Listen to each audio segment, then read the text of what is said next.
अस्सलाम वालेकुम। मैं डॉक्टर अफ़ज़ल हूँ और आज हम बच्चों के मिज़ाज को कवर करेंगे।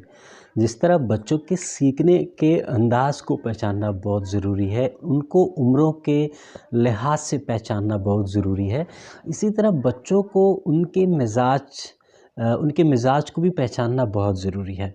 अगर हम बच्चों के मिज़ाज को समझते हैं तो लाज़मी बात है हम बेहतर तरीके से उन तक पहुँचेंगे, बेहतर तरीके से उनकी अपब्रिंगिंग होगी और हम बहुत कुछ पॉजिटिव उनकी ज़िंदगियों में शामिल करेंगे। अब वैसे अगर अपने इर्द-गिर्द लोगों को देखें तो कुछ लोग ऐसे होते हैं जो बहुत जल्द गुस्सा करते हैं और यही ख़ासियत बच्चों में भी पाई जाती है।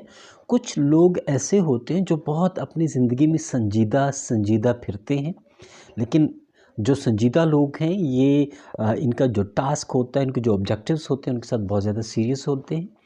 इसी तरह कुछ लोग उदास मिजाज होते हैं जो उदास से फिरते रहते हैं और कुछ लोग ऐसे होते हैं जो अपने मिजाज के सुस्त होते हैं और वो अपनी ज़िम्मेदारियों को अपने कामों को उस अंदाज से नहीं लेते जिस अंदाज से अपनी ज़िम्मेदारियों को लेना चाहिए।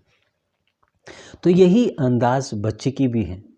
ये एक साइंसदान थी, फ्लोरेंस आई थिंक उसका नाम था, कि उसने बच्चों को इन 4 मिज़ाजों में तक़सीम किया कि जो बच्चे हैं वो इन 4 मिज़ाजों में से किसी एक मिज़ाज में होंगे, या लाज़मी बात है कि ये एक दूसरे के साथ ओवरलैप्स भी हो सकते हैं, एक की ख़ासियतें दूसरे में भी पाई जाती हैं, लेकिन इनका जानना बहुत ज़रूरी है। टीचर्स के लिए भी बहुत ज़रूरी है कि वो बच्चे को जानें, क्योंकि जब बतौर टीचर, बतौर वालिद आप बच्चे के सामने होते हैं और बच्चे के मिज़ाज को, बच्चे के नफ्सियात को नहीं समझते तो कहीं पे भी कॉन्फ्लिक्ट आ सकता है, कहीं पे भी इशू बन सकते हैं, कहीं पे भी दूरियां पैदा हो सकती हैं।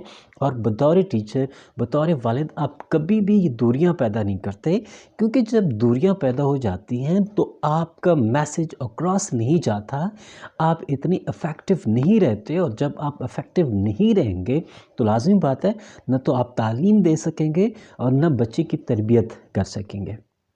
नंबर 1, गरम मिजाज बच्चे कौन से होते हैं? वो गरम बच्चे जो जल्दी गुस्सा करते हैं। ये गुस्सा तो जल्दी करते हैं, लेकिन ये बच्चे अपने कामों के साथ बहुत ज़्यादा सीरियस होते हैं और ये बच्चे बहादुर भी होते हैं। तो लाज़मी बात है अगर आपका बच्चा ऐसा है या आपके इर्द-गिर्द कोई शख्स ऐसा है तो आप उनके मिज़ाज के साथ चलते हो। और मैं एक बात ज़रूर कहूँगा कि कभी भी किसी मिज़ाज को चैलेंज करने की कोशिश न करें, तब्दील करने की कोशिश न करें। हाँ, अगर आप समझते हैं कि आप अच्छे इंसान हैं तो आप उनके मिज़ाज के साथ चलने की कोशिश करें। जो संजीदा लोग हैं वो भी गर्म मिज़ाज की तरह ही होते हैं, ये बहुत अपने कामों से संजीदा होते हैं, लेकिन ये है कि इतना ज़्यादा गुस्से में नहीं आते जितना गर्म मिज़ाज लोग जल्दी गुस्सा में आ जाते हैं। ये अपने कामों के साथ सीरियस होते हैं, रिस्पॉन्सिबिलिटीज़ लेते हैं और मेहनत से काम करते हैं।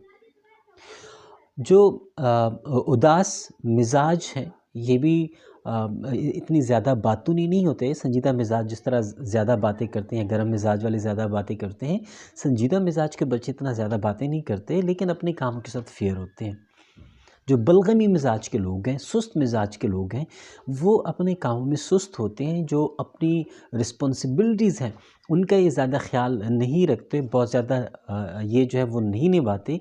ये बातूनी भी होते हैं, दोस्तियाँ निभाने वाले भी होते हैं, लेकिन इनकी ये है कि ये थोड़े से अपने रिस्पॉन्सिबिलिटी में सुस्त होते हैं। तो आपका बच्चा इन मिज़ाजों में से किसी भी मिज़ाज में अगर पड़ता है तो बजाय इसके कि आप फ़ोर्स करें उसको अपना मिज़ाज चेंज करने की, आप उसके मिज़ाज को अप्रोच करें, उसके मिज़ाज के साथ रहें और आहिस्ता-आहिस्ता कोशिश करें कि आप उसको कैसा इंसान बनाना चाहते हो, कैसा क्या कुछ उसको देना चाहते हो, वो उसके मिज़ाज के अंदर रह के उसको दें, और मुझे उम्मीद है कि आप उसको चेंज कर लेंगे, आप उसको बदल देंगे।